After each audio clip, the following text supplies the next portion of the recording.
para além de te agradecer a disponibilidade para estares aqui comigo, para partilhares um pouco da tua experiência e do teu conhecimento, como é que tu chegas aqui, no fundo? O que é que tu aprendeste? De onde é que tu vens? Em que é que tu te formaste?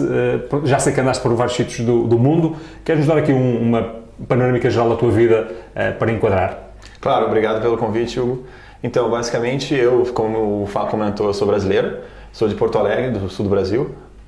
Eu já morei em, na verdade, 5 cidades, né? São Paulo, morei na Austrália, em Melbourne, Torino, na Itália, agora no Portugal. Em relação ao meu background, eu sou engenheiro de formação, mas eu trabalhei mais com consultoria estratégica no Brasil e na Austrália.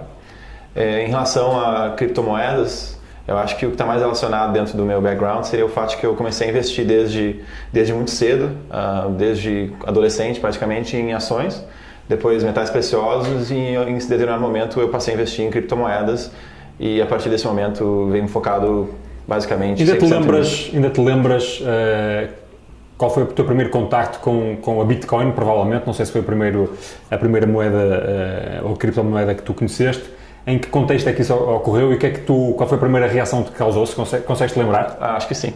Então, acho que a primeira vez que eu ouvi falar da Bitcoin em si, deve ter sido em algum online advertising, a primeira vez deve ter sido, sei lá, talvez algo em 2010 ou algo assim, bem cedo, mas eu não dei muita bola naquele momento ainda. Depois de algum tempo, em comunidades, no caso libertárias, eu comecei a ouvir mais sobre isso, certo?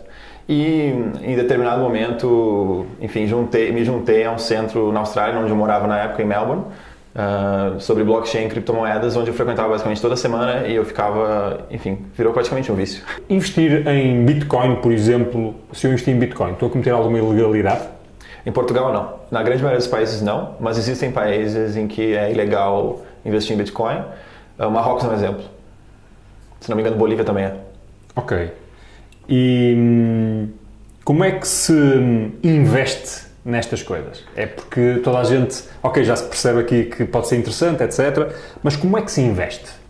Então, tem algumas maneiras de se comprar Bitcoin ou outras criptomoedas, seja para investimento ou seja para uso direto. O mais óbvio é através de exchanges. Exchanges, no caso, seria uma corretora em português.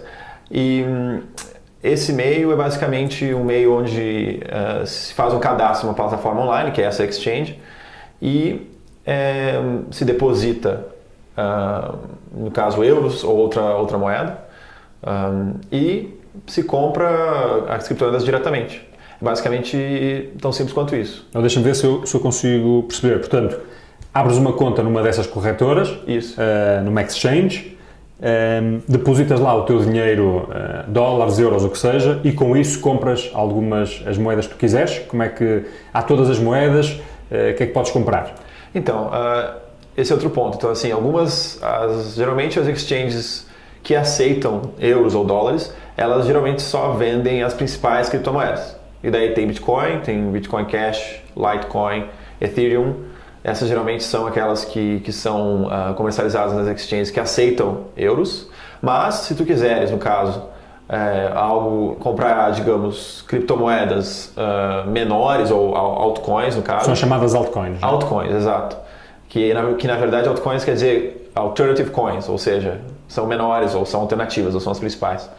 E pode-se comprar em outras exchanges que só aceitam criptomoedas. Então, o processo para comprar essas altcoins tende a ser, primeiro, abrir a conta na exchange que vende, por exemplo, Bitcoin, uma moeda grande, se deposita os euros, compra Bitcoin, transfere Bitcoin para uma exchange que se comercializa altcoins e de lá tu usa Bitcoin para comprar uma altcoin.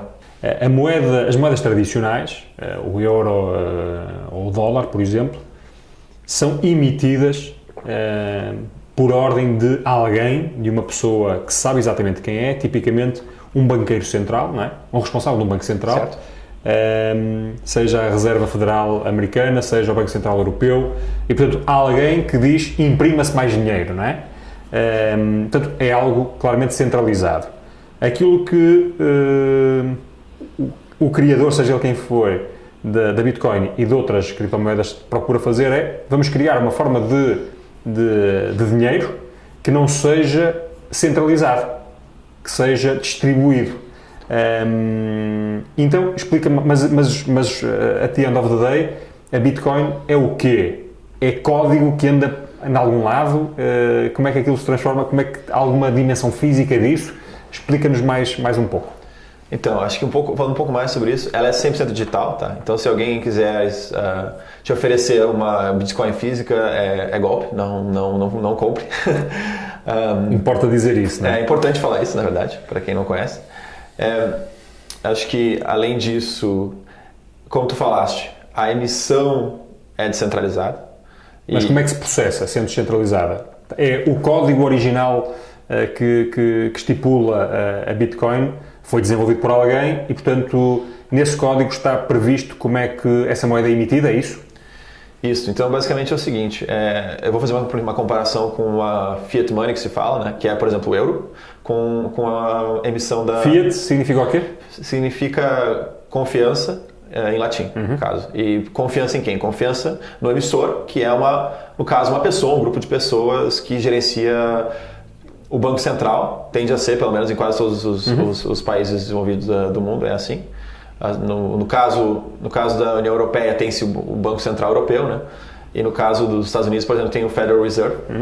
E, bom, basicamente, no sistema tradicional, o que se tem é que a emissão, que se confia no emissor, ou deveria se confiar, no caso, no emissor, certo? Que é quem gerencia o Banco Central, de que ele vai emitir só uma quantidade, digamos, razoável de moeda, de forma a não desvalorizar aquilo que se guarda em euros. Até porque se quem está por trás dos bancos centrais emitissem muitos euros, por exemplo, no caso do Banco Central Europeu, o quanto se guarda passaria a valer quase nada. Em alguns casos até isso acontece, em muitos países, no caso, assim, o Zimbábue é um exemplo, Venezuela é outro.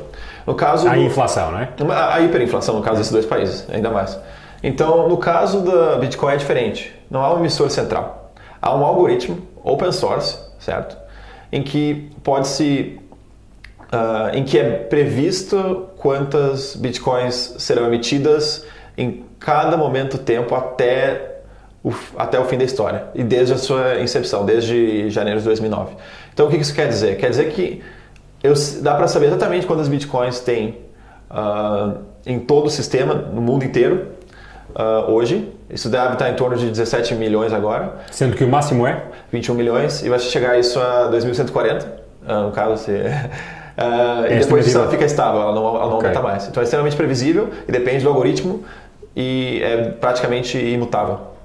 Falaste várias vezes já de chave pública e chave privada. Eu acho que isto é importante, é um conceito importante, porque, corrige-me se eu estiver enganado, tu quando guardas a tua Bitcoin, e acho que é igual para as outras moedas, tu na verdade não guardas, já sabemos que não há nada de dimensão física, mas também não guardas nenhum tipo de nenhum código, ou seja, não guardas nenhuma parte do código, não guardas as moedas em concreto, não existem na tua, nem que seja na tua wallet física, não é? Certo. Tu guardas uma chave privada, porque as transações são feitas com um match entre uma chave privada e uma pública, correto? Certo.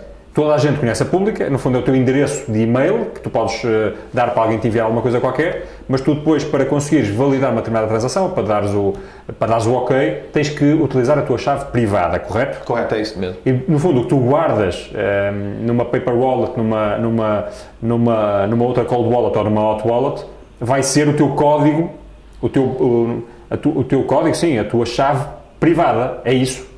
É isso. Basicamente é isso. Ok. E o que é que acontece se tu perdes essa chave? No fundo é a chave de acesso ao teu cofre, não é? Sim, bom, se tu perderes essa chave e ela não estiver linkada a nenhuma carteira que tenha além da chave, uma senha que tu possa acessar ela, o que acontece, por exemplo, numa hardware wallet, tu basicamente não tem mais acesso às tuas criptomoedas, ao teu Bitcoin, no caso. E pronto, perdeu. Perdeu e nunca mais vão ser de ninguém, aquelas moedas. Bom, se alguém achar... certo. Imagina que tu guardas só tens aquilo numa paper wallet. Sim. E queimas a paper wallet, num momento qualquer de loucura. Sim. A partir daquele instante, aquelas moedas vão ficar sem dono para todo sempre, é isso? Seria isso, ao menos que tenha memória fotográfica ou algo assim. Não vale a pena confiar nessa memória, não é? Pois acho que não. Ok. O objetivo primário desses utility tokens, que imagino que tu está referindo, eles não são, não, o objetivo não é de investimento, ou seja, não é como se fosse o que se chama algo como um bem de capital, que eu acho que é assim que se chama. O objetivo dele não é esse. No entanto, pode ser que vale a pena usá-lo com esse objetivo. Então, por mais que não tenha, por exemplo, eu posso pensar aqui que o ouro, o objetivo inicial de se extrair ouro talvez seja para uso para joias ou algo assim, mas se tu tivesse investido ouro em determinados momentos, ele teria sido um bom investimento, apesar de não ser... enfim. Não ter uma utilidade direta, não é? É isso. Então, assim, tem uma utilidade direta, mas pode ser usado como investimento também. Ok. Aliás, uma das coisas que se diz da Bitcoin é que a sua dimensão fundamental é de store of value, não é? É assim que se diz, correto? Store of value, sim. Reserva de valor. Exatamente. Portanto, mesmo que não funcione ainda como uma moeda hoje, já tem pode ser uma vantagem, porque a expectativa é de valorização do próprio ativo ao longo do tempo, mesmo que hoje não consigas utilizá-lo facilmente. Concordo. Então, assim, é verdade. Então, assim, a questão é a seguinte.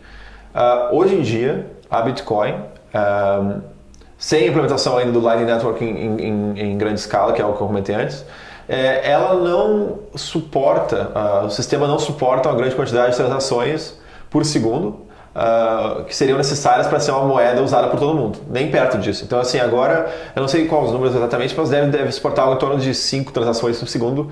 A Visa, por exemplo, né, acho que suporta 100 mil transações por segundo, algo nessa ordem. Claro. Mas, no futuro, com tecnologias como o Lightning Network sendo implementadas, espera-se que vá sim poder se transacionar com essa frequência, com esse volume de transações. E, portanto, há essa dimensão, digamos, de store of value ou de reserva de valor, porque acredita-se que no futuro ela vai poder suportar essa quantidade de transações, portanto o valor dela vai ser muito maior do que seria se não pudesse.